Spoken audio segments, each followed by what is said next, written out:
Visual ini harus kami kaburkan karena mengandung unsur kekerasan. Dalam video ini terlihat seorang siswi SMP dianiaya oleh siswi lainnya. Sementara siswi lain hanya melihat aksi penganiayaan ini meski akhirnya salah satu siswi menghentikan aksi penganiayaan ini.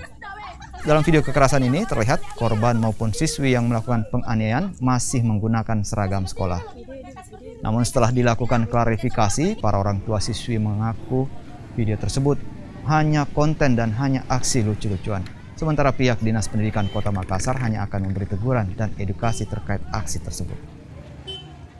Sebenarnya begini, konteks permasalahannya ini adalah saya katakan tadi berkesimpulan setelah selangkah yang kami lakukan, kami kembali undang anak-anak semua yang ada di dalam itu, kemudian orang tua mereka.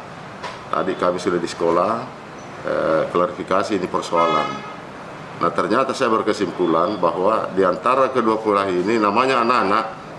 Jadi ini perkelahian sebenarnya saya anggap bahwa ini adalah konten. Karena setelah kalian klarifikasi ada lucunya juga. Makanya yang viral itu adalah seakan-akan kekerasan. Dan kita bisa lihat juga di situ. Ada anak-anak yang memukul, ada yang datang ambil HP-nya. Kan kalau umpamanya yang dipukul itu yang ditolong.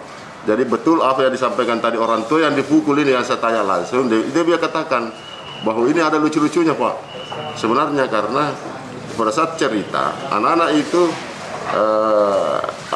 anak-anak itu dia juga istirahat minum dulu baru tambah tenaga katanya. Jadi anggaplah dan memang substansi persoalannya hanya persoalan awal namanya masih anak-anak usia biasanya baku ejek-ejek ya.